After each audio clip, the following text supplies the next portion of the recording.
here too. Oh, nice. Okay, so before we jump, there's a little bit of delay here, so I'm going to try to do things kind of slow. But before we jump into functionality of the Aviom, you touched on something, or someone touched on the subject of learning the monitors versus the ears. And I want to talk a little bit about just the importance of the reason why we do in-ears. It's really twofold. One, it reduces the stage volume dramatically. So especially when the monitor's pretty far away, if you think about it, and I won't go into the technicality of it, but if you think about it, the farther away you are, the louder it's going to be to reach you. There's air in between that basically dilutes the sound. So the farther away you are, the louder it's going to be, which then on the other side of the speaker, waves actually come around the speaker and push out the other way too. So a lot of people look at a stage monitor and say, oh, it's just pointing at me, but it actually goes behind it and reflects off you and the surroundings. So it makes a big difference to have in-ear monitors, whether it's the Aviom or someone else mixing it for you on front of house or a monitor console on the stage. So that is number one, not in particular order. And then number two, it actually is better for your hearing, because especially when placement on the stage, if you're right next to the drums, maybe you're right there on the cymbal side, and your ears might be sensitive, and everyone's ears are going to be different. So it's all subjective. Someone can say it's too loud, another person can say it's not. And you just say, okay, well, it is what it is. But the in-ears really help you isolate so that you can actually turn the noise down and get what you need. So it actually helps you in a lot of ways, and it helps the front of house person too, because they're not fighting a loud stage volume, because essentially if the volume is at this level of the stage, the house has to be here for something to be intelligible. Because if it's going off the wall, hitting all over the place, you're not going to be able to hear me as well as if I turn around like this. It's not as good, right? You're hearing it off the wall and whatnot.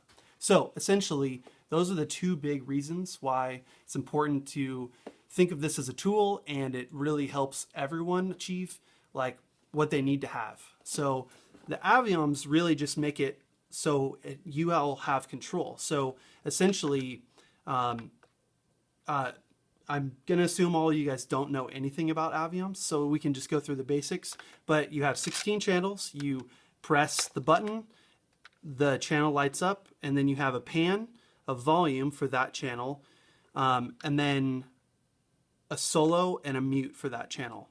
The rest of the knobs, these two buttons right here, are for recalling and grouping and then saving. So we'll get to that in a second. These three, bass, treble, and master, control the overall mix. And then these two right here are solo and mute. So in the simplest form, you press the button that you want to change the volume on, or the pan, and you just dial the volume up or down. So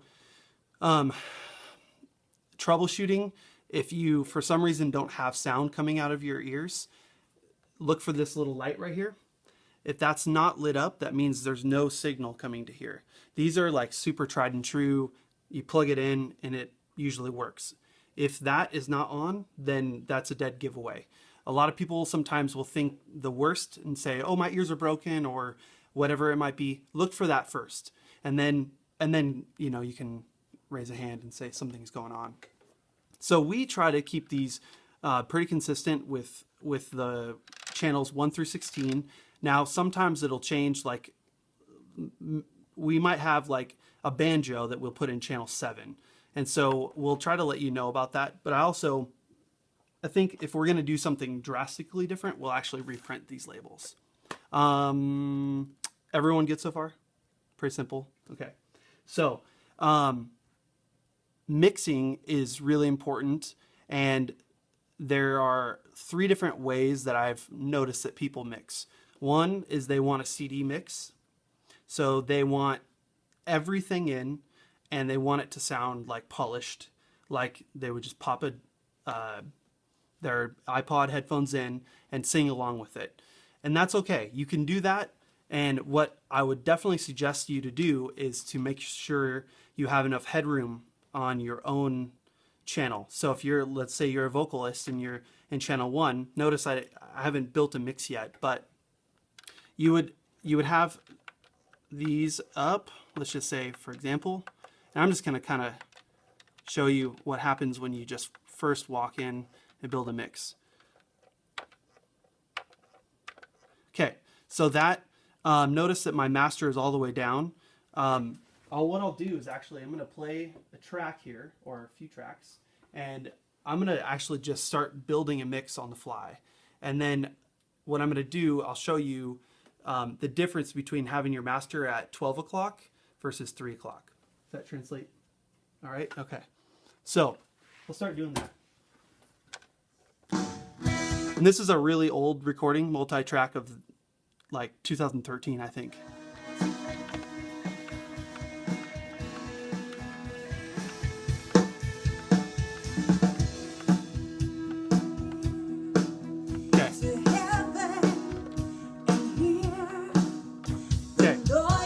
So you can hear everything, right? It's like moderately mixed.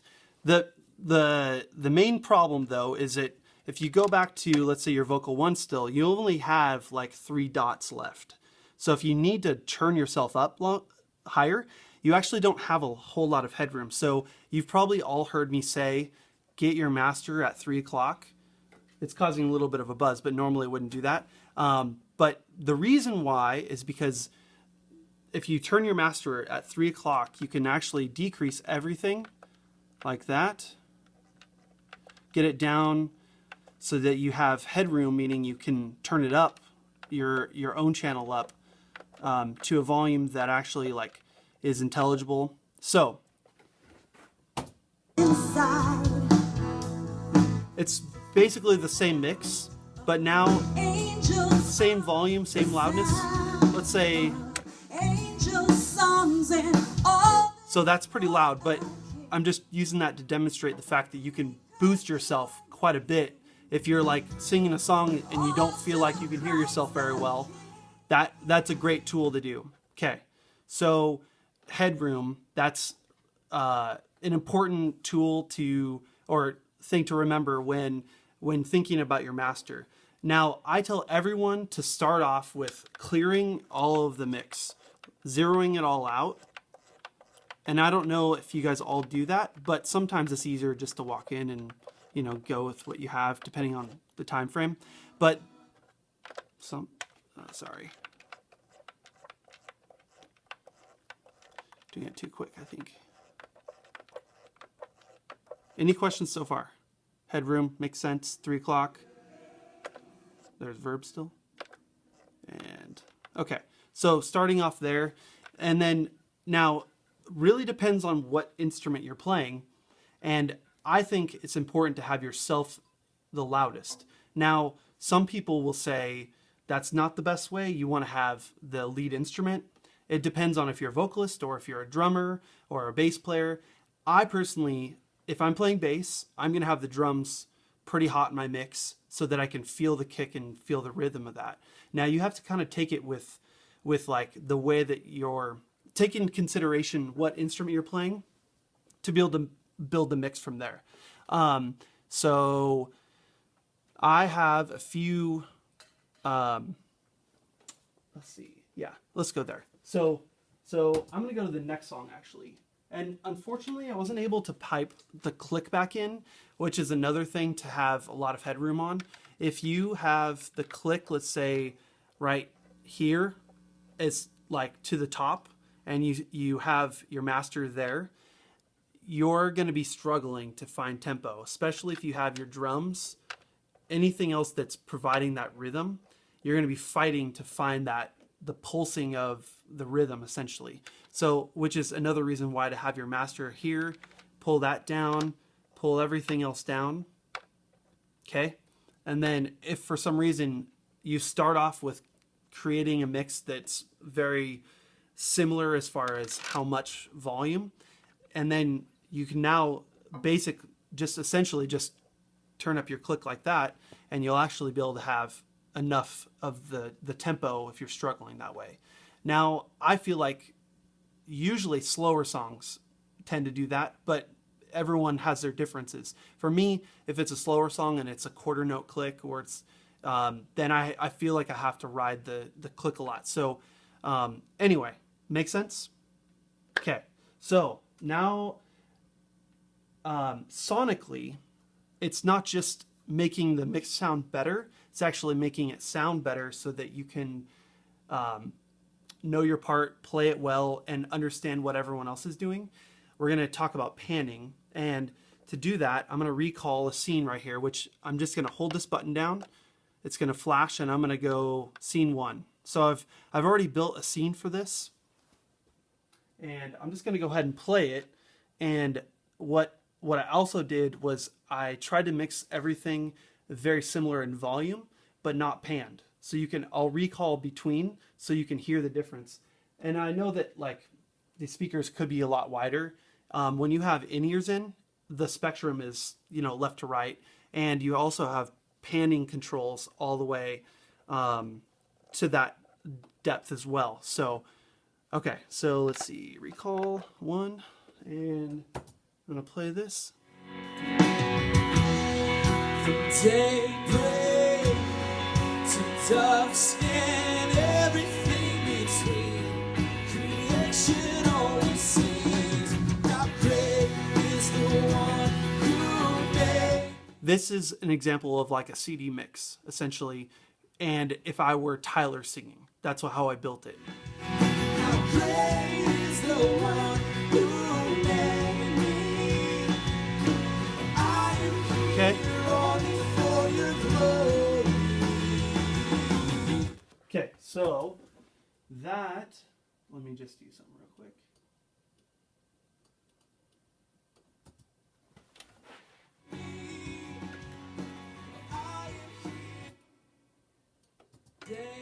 Okay, so now I'm going to recall the scene that has similar volume but not panned at all.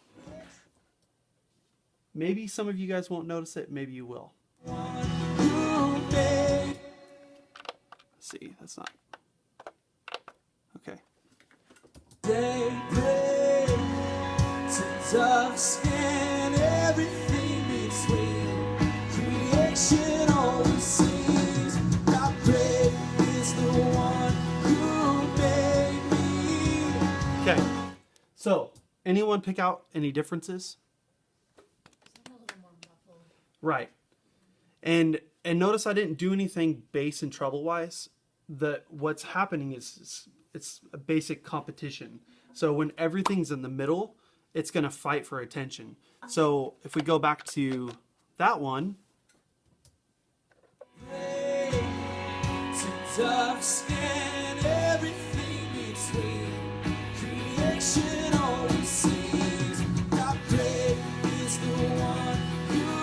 You hear the acoustic over here, you have the electric over here. I am here only for your glory. Okay. Sound different? Okay, now it's really hard to emulate what your ears are going to hear. Everyone's going to hear differently.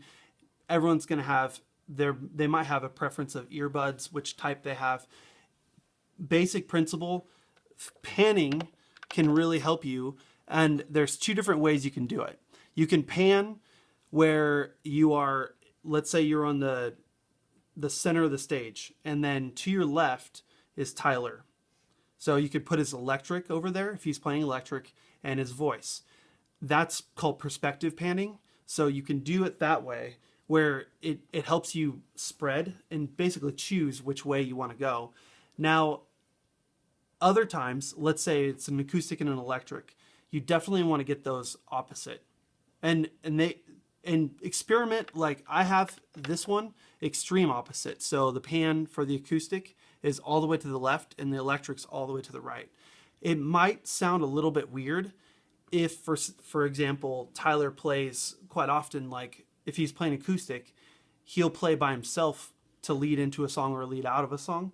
Some people don't like having it all on that one side. So you kind of just have to experiment with it. But panning is a really, really good resource to be able to open up your mix and spread things out so that you can actually add clarity. The things you don't want to pan are kick, snare, overhead, or bass. Everything else is kind of fair game. Oh, and I would probably keep the click in the middle as well, and then the reverb. So everything else, though, fair game if you want to experiment opposite panning or perspective. Yeah. What's overhead? Overhead is like the overhead of the drums. So they have two mics over it. It's like cymbals and toms and stuff like that. Great question, actually, because sometimes like we think you know everything. Any questions? Any other ones? So panning essentially is just Left and right. Okay. Yep. Right or left. It's not that difficult. I think what's important is that you try, like you experiment with it. And I guess like beyond panning, like I think some people, another way you can mix things is start with yourself first, and then add in some other rhythm things so that you can keep in time. You don't have to have everything in there, but I think the important thing is for you to understand what everyone else is doing, like how we talk about there's 100% of the pie, and we're maybe responsible for 20% of it at this part of the song, or maybe not even anything. So we like cut out completely. But if you have complete isolation from all the other band members, then you won't know that. So I recommend having a little bit of everyone in there, but it doesn't have to be like a full like CD mix and such. Make sense? Sorry, I keep on ducking down because I'm like, this iPad's in the way. Anything else you guys have questions about? Do you have anything to add, Ty? I know that like vocally, your battery's almost dead. Okay. I know that vocally, if I don't have a good mix, I don't sing as well. Like I'll watch the video later and be like, wow, I had no idea I was that off pitch at that point or whatever. And so like it's really important to have a good mix. And what I found that instrumentally is that whenever I don't pan things, I have to turn myself up significantly louder than everybody else. And what the problem that I run into is that like maybe I'm playing acoustic and like it's a spot in the song where the electric and the keys are totally covering every spot that needs to be covered, and I'll stop playing. But because in my ears I'm so much louder than everything else, it sounds really empty without me. And so I'm like, oh crap, I need to start playing. And then I start playing again when I really don't need to. And then I'm like muddying up a sound that I don't need to be, because obviously the room isn't hearing what I'm hearing. They're Right. hearing the front house mix. Mm-hmm. And so like for me, panning has been the thing. Like I do what you said, I don't pan drums, bass, click, or me. And so like I pan everyone else, like hard pan. And it's also nice because then you can like I said, like you said, you can hear what everyone else is doing, so you know where you need to fill Right. up. And then you don't have to have yourself louder. So if like there's three vocalists, one's here, you're in the middle. Like you don't have to turn yourself up louder than the other vocalists because you're hearing it out of there's more clarity. Right. And yeah. There's like another option too is you can, if you have access to the Aviom, like if you're playing drums or bass or something, you can save scenes per song. So if you wanted to, you could capture a scene. And by the way, so if I were to hold this down, I have 1 through 16 to choose scenes. So you can basically save over if you accidentally press the same one. But like I have seen people that hit the recall in between songs if they want a different mix. Let's say the piano is the driving instrument or the acoustic the next song. You can do those things too. And it's not an easy thing if you're far away. If you're like a vocalist, you'd have to like get down and do that. But if you wanted to, you could do that too. Yeah, that's a good idea. So, okay. Yeah, you know how we save our ears at the end of a rehearsal or whatever. Like you just I never thought about that. You Yeah. do it between every song. Right. Yeah. Interesting. The that first half of rehearsal that we were always like muscling through songs, stopping 100 times, figuring stuff out. That's the perfect time to to like even sit by your Aviom and just mess with stuff. Yeah. Like, figure it out. Like the better than like because again you can save it for Sunday, and like since we are stopping 100 times, like we do that verse, then we stop. Like I'm gonna try that instrument in my other ear, you know, or whatever, or like try it differently. And like it's so weird. And like you said, everything's subjective. Everything is different. I can't have keys in my right ear. I don't know why. It sounds horrible. I always have keys in my left ear. Weird. And it's like the weirdest thing in the world, and I have no idea why. Like, and so, but I found that out by just messing with stuff during rehearsal, and it's like, wow, it sounds way more clear now. And again, that's like me. It's not like, man, my ear, you know, my ears are weird. I guess I don't know, but The last thing, if you play an acoustic instrument, like one that produces volume on stage, and mostly drums, one of the tricks that I've learned is if you're struggling with playing too loud, let's say you feel like you're playing too loud or someone gives you feedback to say, play quieter. One trick that I've learned is you actually turn yourself up in the mix. So you actually, if you were to hit it with the same intensity, like a cymbal or a tom or any instrument, then you would notice and self-mix yourself. So I've done that. I've noticed that like if I struggle with playing loud on the drums, if I were playing, I would crank myself up so I would just play as loud as I possibly could. If you have that problem. But a lot of like electric players, like we have amps off stage, so it doesn't, you know, make it that big a difference. And the only person I could ever hear vocally with them, with their mic off, is Tyler, because you just have a belt, you belt it. So, all right, well, thanks, man. yeah.